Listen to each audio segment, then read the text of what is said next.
Thank you for streaming or downloading this sermon today. We pray that God would use this message to help you to delight in God and create in you a deep passion for the gospel of Jesus Christ. We want this video or audio to complement but not replace your active involvement in the life of a local church. If you're not connected to a gospel-centered church, please contact us at ransomedcommunitychurch.com/connect with us. We would love to help you get plugged into a church that is making, maturing, and multiplying disciples of Jesus in a community near you. Today's scripture reading comes from Deuteronomy 7, verses 6 through 9. For you are a people holy to the Lord your God. The Lord your God has chosen you to be a people for his treasured possession out of all the peoples who are on the face of the earth. It was not because you were more in number than any other people that the Lord set his love on you and chose you, for you were the fewest of all the peoples, but it is because the Lord loves you and is keeping the oath that he swore to your fathers, that the Lord has brought you out with a mighty hand and redeemed you from the house of slavery, from the hand of Pharaoh, king of Egypt. Know, therefore, that the Lord your God is God, the faithful God, who keeps covenant and steadfast love with those who love him and keep his commandments to 1,000 generations. The word of the Lord.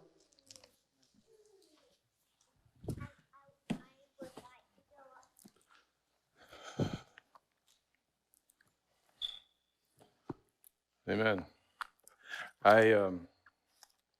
What I want to do today, Sean in his first message on shame ended it with a question. And that question was posed to all of us, and it was, how is shame hurting you? How is shame hindering you from walking with God? And what I want the focus today to be is answering and helping us answer that question. If you're a guest today, Ransomed is about the gospel. It's about being intentional and missional with the gospel in our life every day as we live in our communities. Shame is the air we breathe in our country today. And it hurts everyone deeply. And it hinders us daily. And all I've heard the whole time I have prayed over this message is, feed my sheep. My sheep are hurting, and they need the gospel.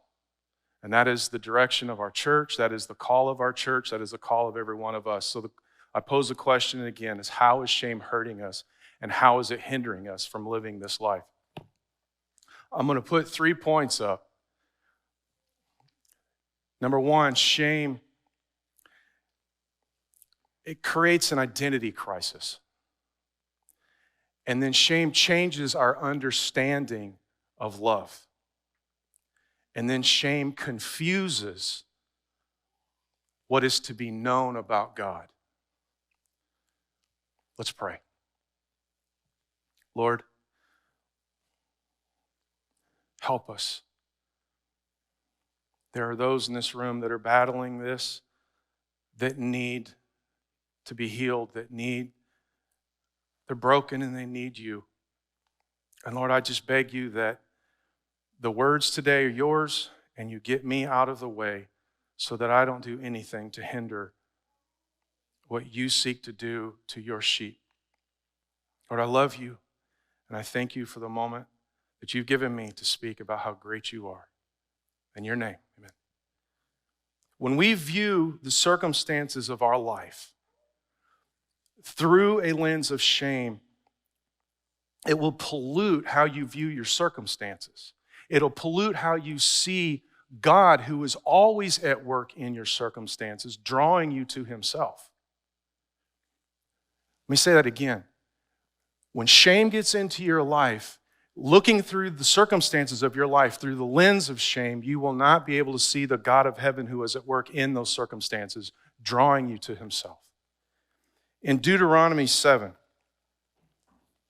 verse 6, for you are a people holy to the Lord your God. The Lord your God has chosen you to be a people for his treasured possession out of all the peoples who are on the face of the earth. Now, if you are a believer today, you can claim that verse as your own. And so you should. Moses was writing this text, this verse to the children of Israel who were going into and about to inherit the promised land that God had promised to them 400 years prior. But the question is, what happened to their parents? What did their parents go through? What baggage did their parents bring with them out of Egypt as they were coming into the desert? If you would turn to Exodus chapter 6. It'll be on your screen. I won't wait. I'm just going to go ahead. Exodus 6:6. Say therefore to the people of Israel, I am the Lord. I will bring you out from under the burdens of the Egyptians, and I will deliver you from slavery to them. I will redeem you with an outstretched arm, with great acts of judgment. I will take you to be my people, and I will be your God, and you shall know that I am the Lord your God, who has brought you out from under the burdens of the Egyptians. And I will bring you into the land that I swore to give to Abraham, to Isaac, to Jacob, and I will give it to you as a possession. I am the Lord. Moses says this to Israel. And look what follows. Moses spoke this to the people of Israel, but they did not listen because of their broken spirit and their harsh slavery. Now, when it says that they didn't listen, it's not talking about that they just didn't connect with the words that were coming out of his mouth. The word listen here is one of the most important verbs in the Old Testament. It's used over 1,100 times. And the word listen means it's to understand. It's to perceive. It's to understand to the point that you're ready to respond. The response to what you've heard is where the emphasis is. And what it's saying is when Moses came and said, God is on his way, they were not moved. It did no effect on them. Why? Because of their broken spirit and harsh slavery. Now I want to let them off the hook a little bit because we're pretty brutal to the Israelites in the desert and how they grumbled and complained. I want to talk about where the grumbling and complaining came from. Broken. One of the problems that we have is when we start talking about Israel coming out of Egypt, what pops in your mind is an Egyptian with no shirt on and a little skirt with a whip, and curly hair with brown-eyed Hebrew getting beat as he's carrying a big block up a hill. We have that image from VBS and from our Sunday school classes, do we not? Here's what I want you to picture. How do you break somebody? One way is with a whip over their back, but the other way is inside. You have no value. You have no worth. You have no purpose. The only value you have to me is a mule. And if you can't carry the bricks, I'll kill you and find somebody else who can. You have no value. You have nothing. 400 years. But there's more to it. Imagine that man after spending all day coming home to his wife and she's standing there going, I'm pregnant. I'm pregnant. Please beg God that it's not a boy. I can't go through that again. I can't endure that pain anymore. I watched one die. I can't do it anymore. Please. Please, if that God is up there, please, no more boys. I can't do it. 9 months wondering, am I going to have to watch my baby die again? And so what does the man do? He withdraws himself because intimacy with his wife causes too much pain. And so now that man, I have no inheritance. I I have nothing to give to my sons. I have no sons. I have nothing to give to my family. I have nothing. I'm literally married to somebody who I'm going to make a widow.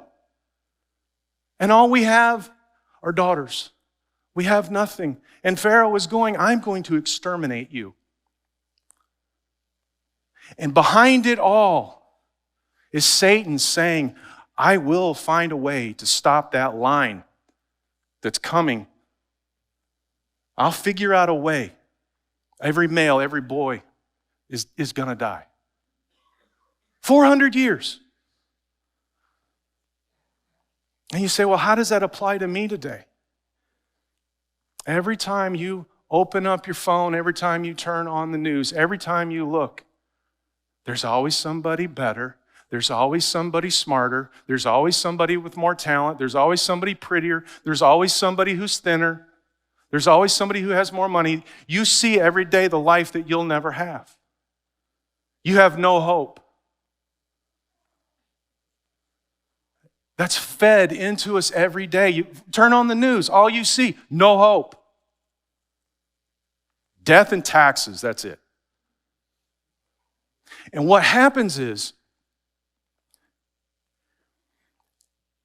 that shame builds in. It's like an emotional control over you. And it builds in and it bakes in just weariness. Every day, it's just, why do I even get up? It's a depression that just, shame kills hope. And nothing pierces the soul deeper than hopelessness. Every day. That's what we hear. Every day. That's the lie that we're fed. And then what happens is that frustration over time creates calluses, and it creates this bitterness, and it creates cynicism. It creates a cynical spirit and a cynical heart. And what happens is, this is where the abused becomes the abuser. Hope is painful. Hope brings too much pain. You come to me with a bunch of empty words because there's no hope. So what does cynicism do? It attacks hope. It goes against hope, and it stops it in its track, because the one thing I can't control the whip, and I can't control what's going on. It's exterminating my race. I can't do anything about that, but one thing I can do is I can control hope. I can keep hope out. Don't come with me with your stories about God. Where was God when my baby was being thrown out? Where was God when those towers fell? Where was God when, and you can fill in the blank. And it only takes a handful of cynical people to grab together a group. And when you have people that are dealing with shame, and then you have other people that are dealing with the weariness of every day that's being worn out, and then you have a few people that their new identity is cynicism. And they question everything. They throw doubt in everything. Anytime you walk up with faith, hope, and love, they have a response back to undermine it.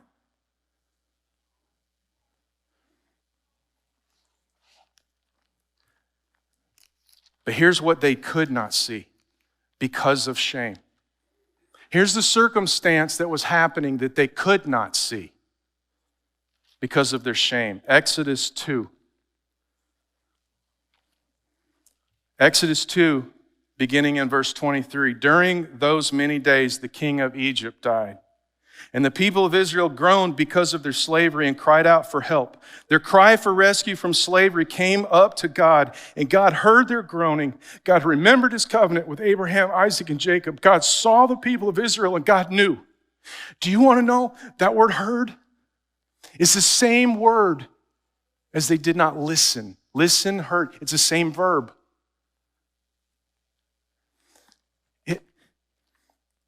God remembered. It wasn't that he one day went, 400 years ago, I forgot that. No. It's his timing. It's his timing. It was time. I'm coming. I hear. I see, I know, and I'm coming for you. You don't have to do anything. You're an orphan. You're an orphan, and I'm coming for you. You're a widow, and I'm going to redeem you. And because of shame, they could not see the very help that was on the way. Because of shame, they couldn't see the God of heaven coming in their direction. And they were not moved to come into his direction. But that didn't change anything. He came anyways.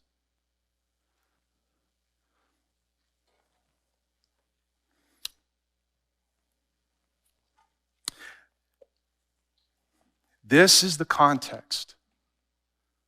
This is the context of Jesus' words.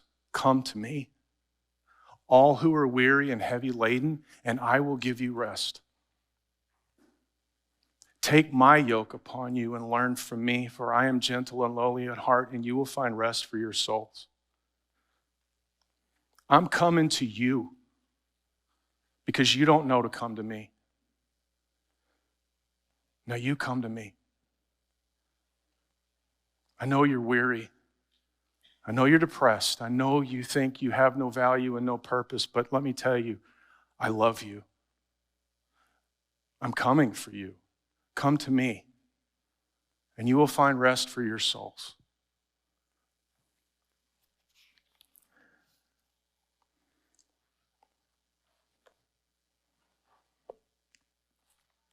Deuteronomy 7,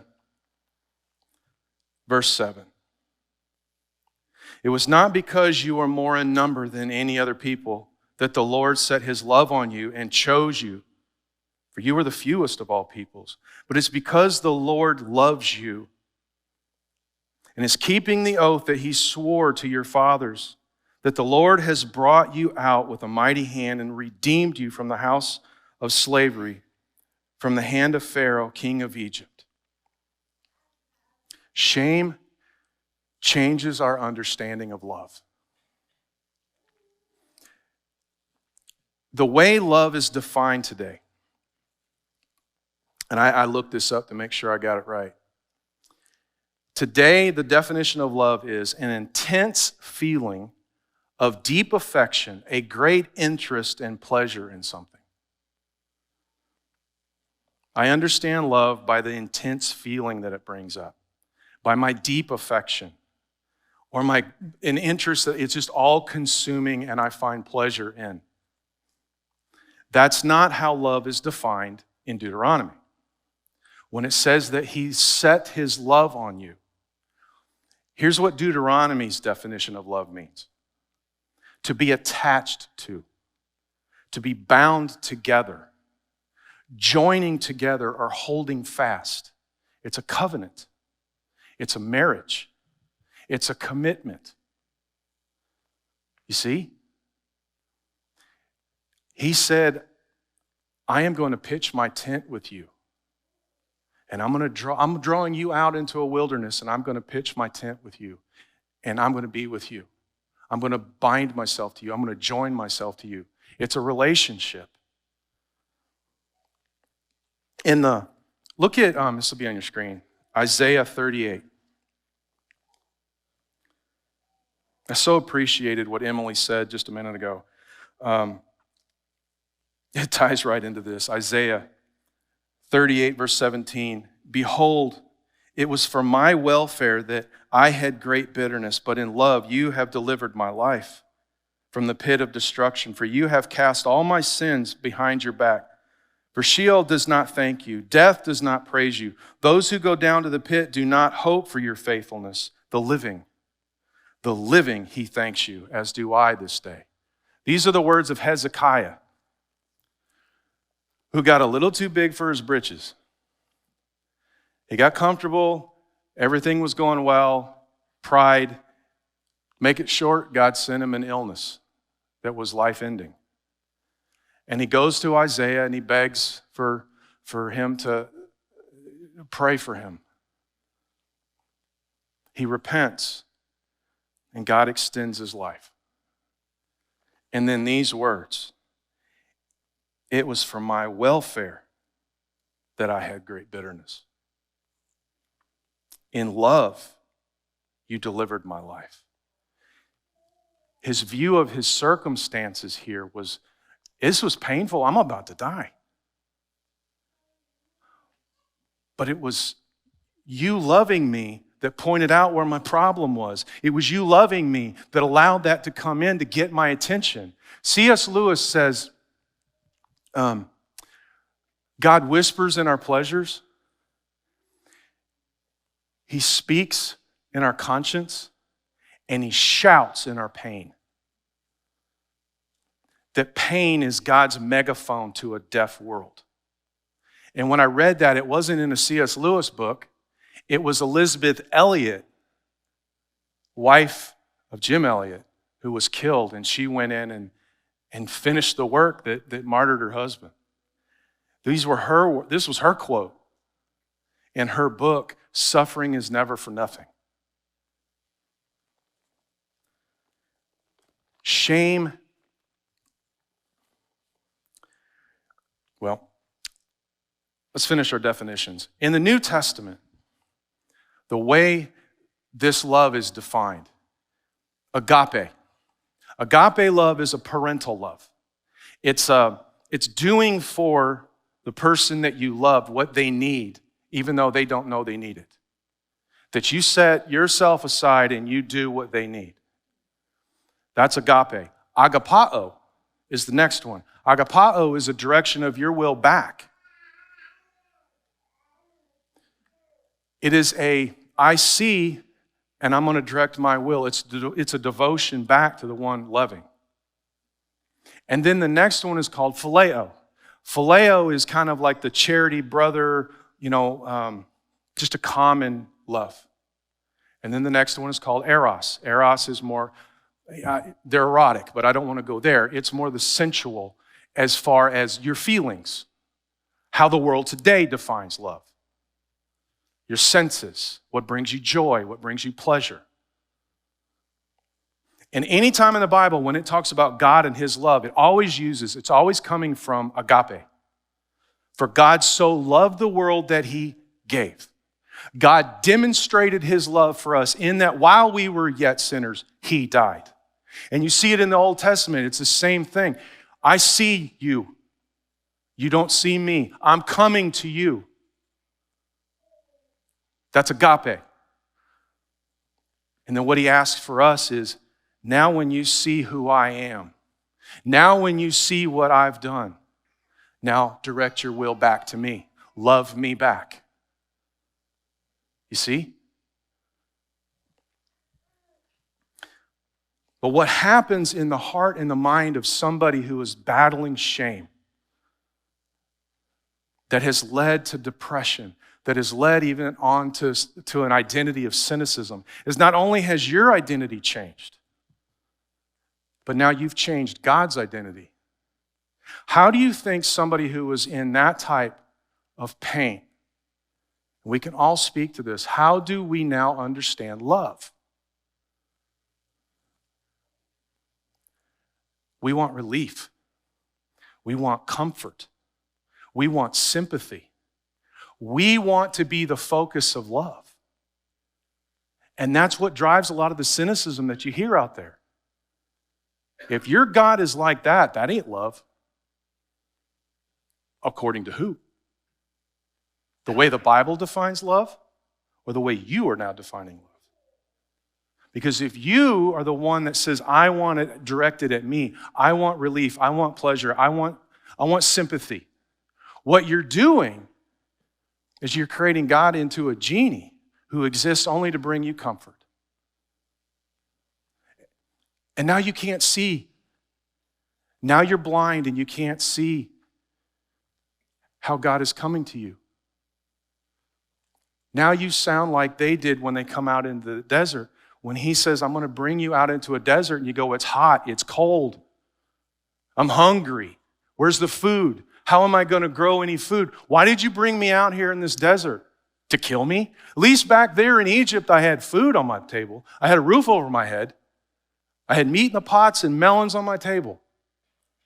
You literally want to go back to the abuser. And what the circumstances that's happening that you can't see is God goes, and this is in, it's not going to be on the screen, but I think it's in Exodus 13. He goes, if I take them up the Philistine way, it says that they won't have the heart for war. You're broke. You don't have anything to fight for. All you're going to do is go through battle after battle after battle. And you don't have it in you to fight. I will fight for you. I love the fact that it says that he marched them out in military fashion and they never had to fight one thing. He said, I'm going to take you out and watch what I do to Pharaoh. You want to see my strength? Watch what I do when I bring mighty Egypt to its knees.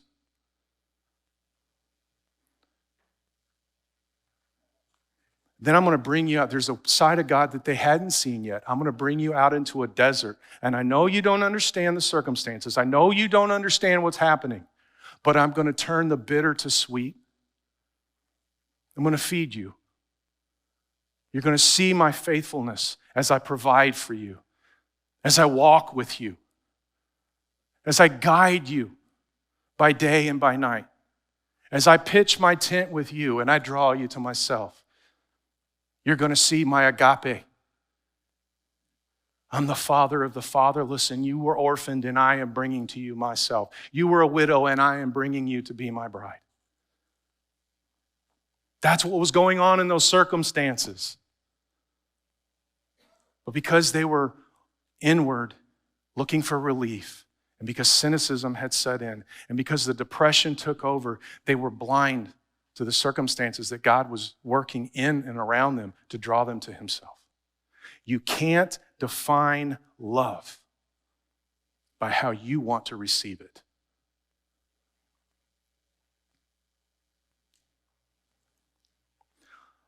Love arrived. Love arrived. It just didn't show up the way they wanted it. But what did he do?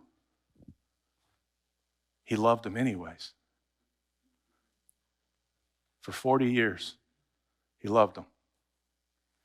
And unfortunately, what hurt them was they never got past the cynicism. They never got past the depression and the pain. They never got past the baggage from Pharaoh. And they never realized the promise, but their kids did. And I don't want to just linger too long on this point, but this is where it gets into the marriages. I want you to understand when you have it so much part of who you are. Look around. I mean, I know I'm not just saying empty words. Look at the world we live in. Everything is defined by what it does for me. Every time you go on social media and scroll through it, it's all feeding what you want to see, what you want to hear. And so when you come into your marriage, don't miss this. When you come into your marriage and you look at your spouse and you're defining love according to how you want to receive it, you're just going to destroy them. But if you come in and you say, I want to focus on how, you've all heard that book about love languages. How does my wife receive love? How does my wife receive love? She receives love by time, by spending time with her. I can say I love you till I'm blue in the face. I can bring home a ton of roses. I can bring home cards and all of that. And she'll appreciate it. But the way she actually hears me say I love you is when I push everything aside and say it's just you and me. I'm spending time with you. So if that's the way she receives love, husband, love your wife the way Christ loved the church and gave himself up for her. If there's anything that gets in the way, get rid of it. And the way she gives love, my wife is the most in tune gift giver you would ever see. The bass that I play up here came from her.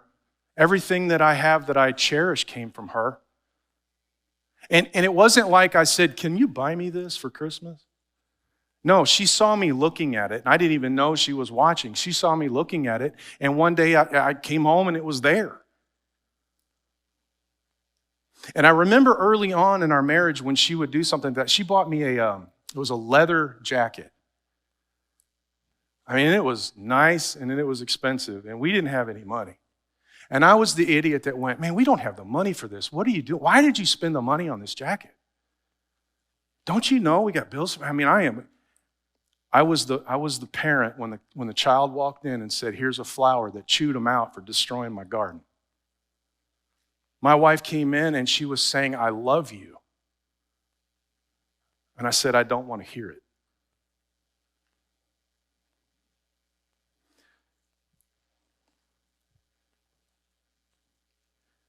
God knows how you receive love. God knows. Each one of you is different, and He knows how to get to your heart. He knows what's in the way. He knows what's in the way of the relationship between you and Him. And the circumstances of your life are God's classroom teaching you where the problems are as He's loving you the way each one of you are tailor-fit to receive love from Him. Now the question is, how does He receive love in this relationship? And He told us, if you love me, abide with me. If you love me, keep my commandments. Obey me. Obey and keep are not about a to-do list. Keep is about the focus of your attention. Obey, think about it like this. You're going to abide with Him, and your focus is on Him. And the obedience is your feet walking in His direction. It's not a to-do list. The way God was loving them, shame only brings condemnation. Shame is subjective. Shame says you have no value, you have no worth, you have no hope. And it keeps you spinning in place. God was taking them from Egypt to the foot of Mount Sinai. And He said, this is Exodus, I believe it's 19. Yeah, Exodus 19.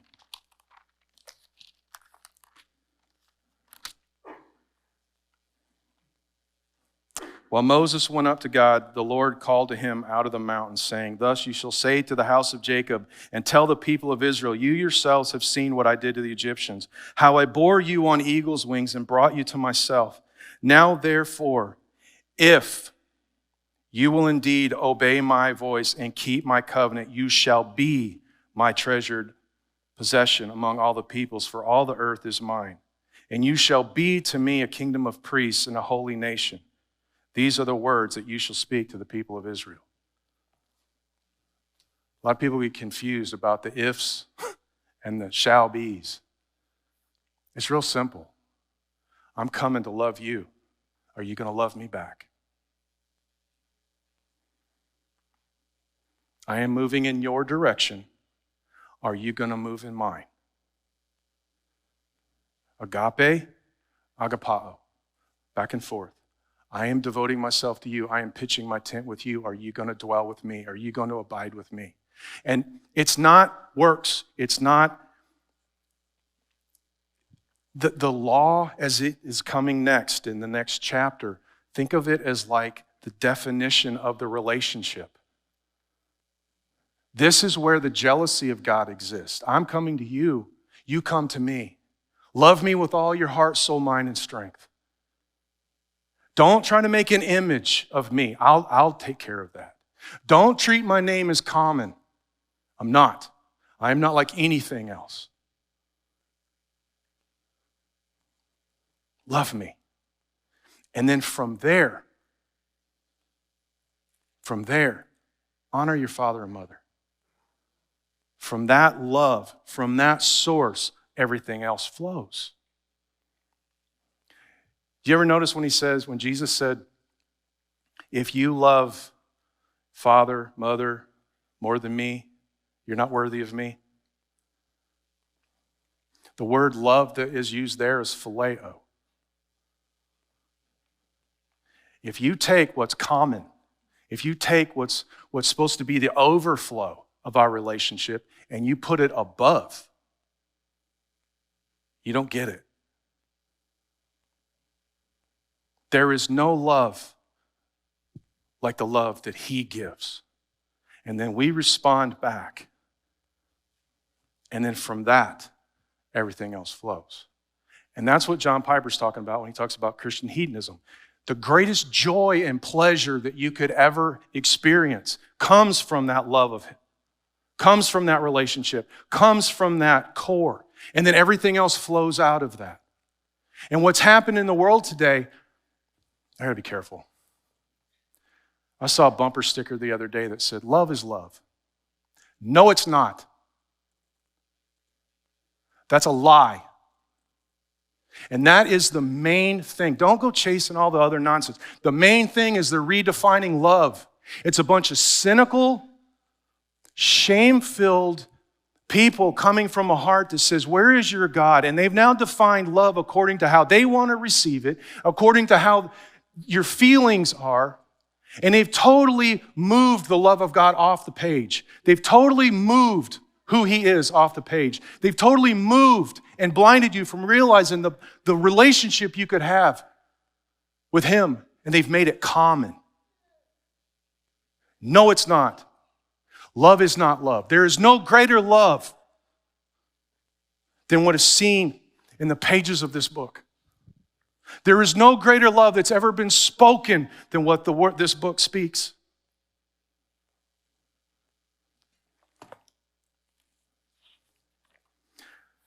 Shame brings condemnation.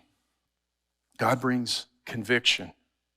Conviction, he will grind you down to powder, saying this is where your problem is that's getting between us.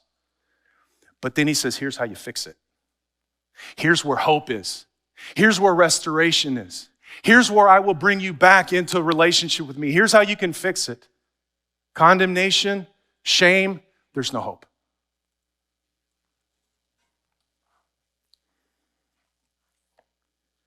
Shame confuses what is to be known about God.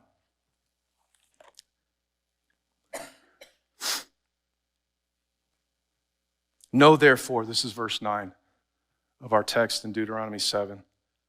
Know therefore that the Lord your God is God, the faithful God, who keeps his covenant and steadfast love with those who love him, and keep his commandments to 1,000 generations. There you are. Are you his? Do you know him today? That you're in the 1,000 generations. What you're looking at is the beginning. And he's faithful. He's faithful.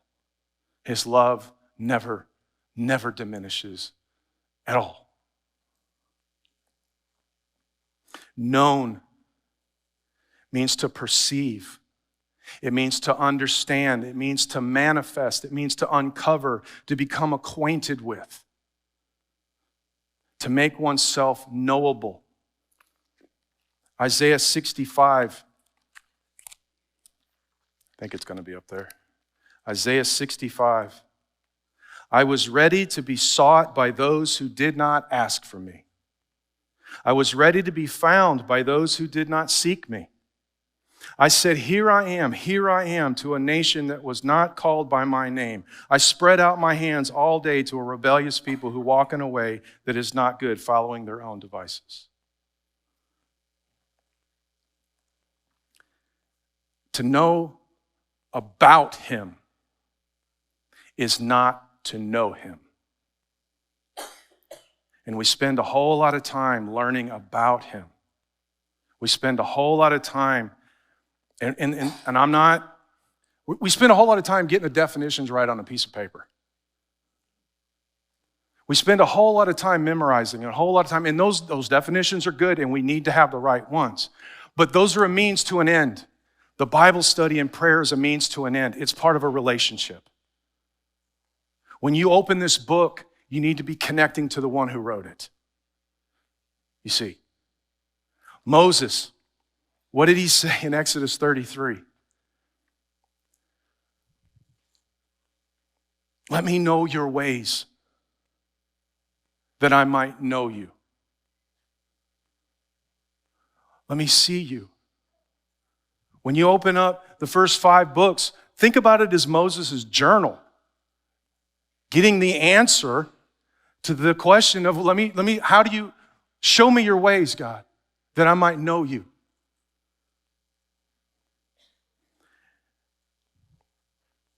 And what was God's answer? My presence will be with you. That is what you're after. Because Moses' response to that was, if your presence isn't with me, then I'm not taking another step. Because how will people know that we are your people? How will people know who you are? How will people know if you aren't here?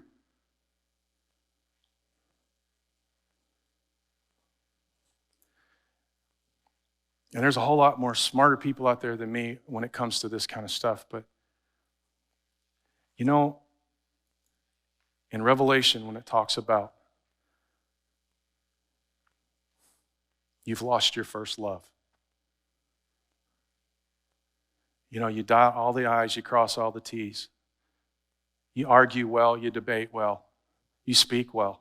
You chase off the heretics and you stand for the faith. But there's one thing I have against you. You've lost sight of this relationship between you and I. You're walking in your own strength. It's not the overflow of a relationship. Because when you look at the New Testament, you see a picture. How many times, have you ever wondered why he says, love the orphan and the widow? Because that's the image. You're the orphan. You're the widow. And he loved you. He adopted you.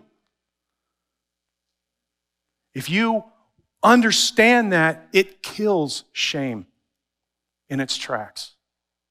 If you understand that he adopted you and made you his own, if you understand you were the widow and he redeemed you and made you his bride, if you understand that, shame goes away. And then the world around looks at you and goes, yeah, that's not love. That's something different I ain't never seen before. And you'll be known for the love you have for one another. That's what we're about. This love.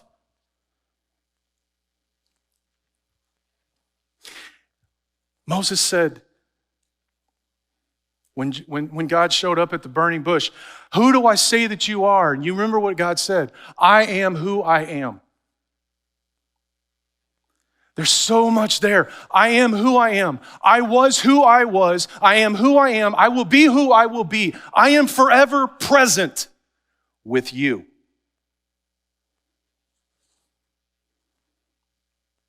And when you get that, every morning when you open this book, the God of heaven is with me. And when you pray, you realize who you're speaking to. Shame is gone. When the world says you have no hope, take them here. When the world says you have no purpose, point to him. When the world says you have no value, say, you're right. I'm just an orphan. It's him. It's him. I'm going to end here. Matthew 13 says, and we've all heard this, the kingdom of heaven is like a man who found a treasure buried in a field. And he went and sold all that he had and bought the field. And we have been often shamed into, man, I don't give up enough. I don't love enough. I don't, your money is where your heart is. So I guess do I really treasure? And it's all about, do you treasure? How do you show that you treasure what you found in that field?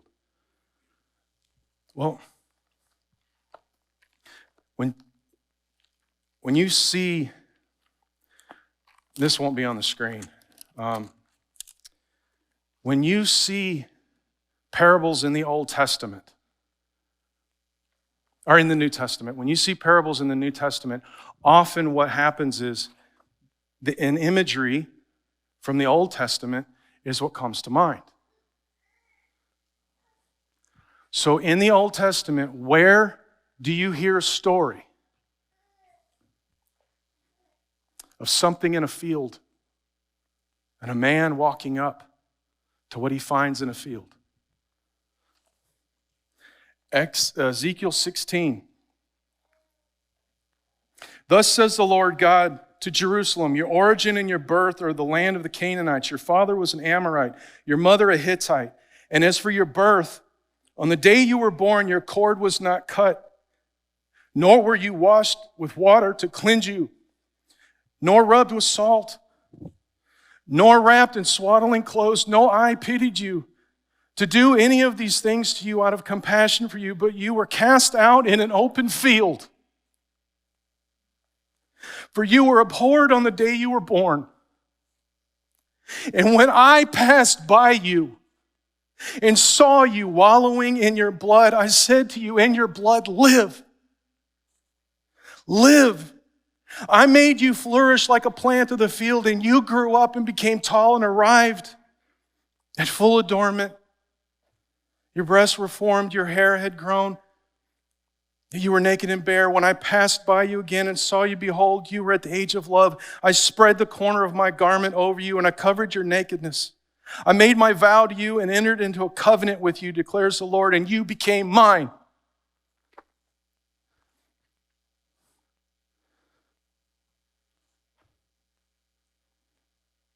We were in the field.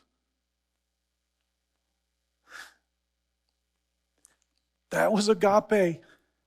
Reaching out, saying, you were orphaned, you were thrown into a field and left to die, and I stepped in and said, live, you're mine. That's the treasure. When you realize that is the gospel, that is the treasure, what did he pay for that relationship to be able to happen? What did he give? Everything. And then when you get a hold of that, that is the treasure. And then you sell everything because there's nothing worth more than that. You get up every day and you just grab a hold of him and say, you loved me. And I love you.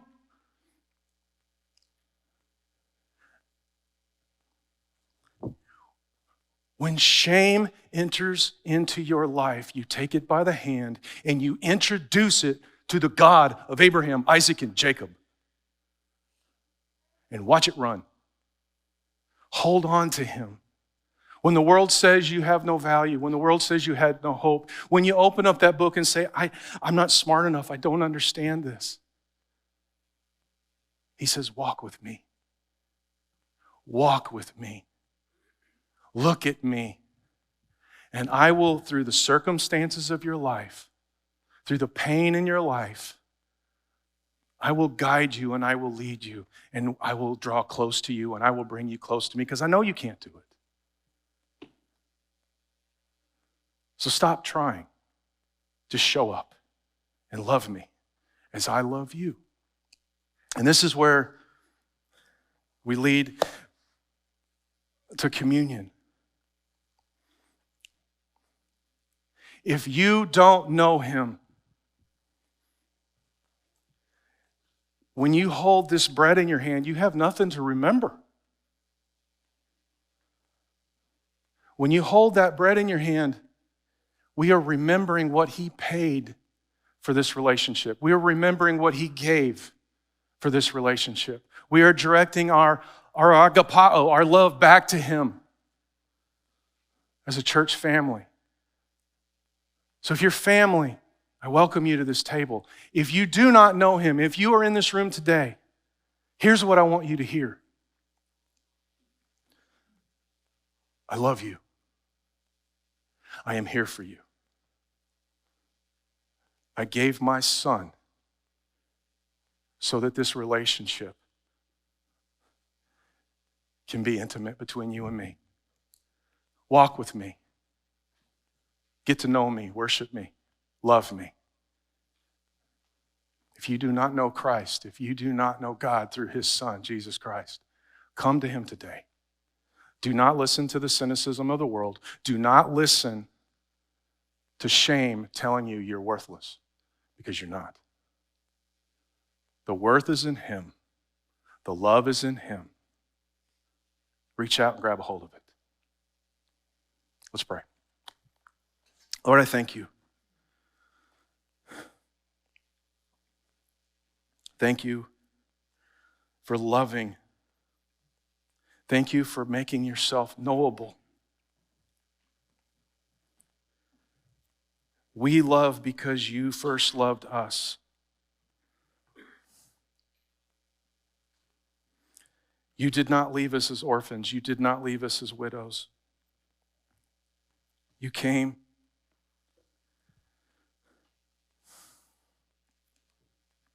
You drew us to yourself. Oh God, please. Please, Lord. Let us value you for eternity for what you have done. Please, if there's anybody in this room that doesn't know you, Lord, save them. Let your presence be with us. Oh, Spirit, fill this room. And let us see the wonder of who you are as you draw men to yourself. Amen. Thank you again for watching or listening to this sermon today. If there is any way that we can serve you, please contact us at ransomedcommunitychurch.com/connect with us.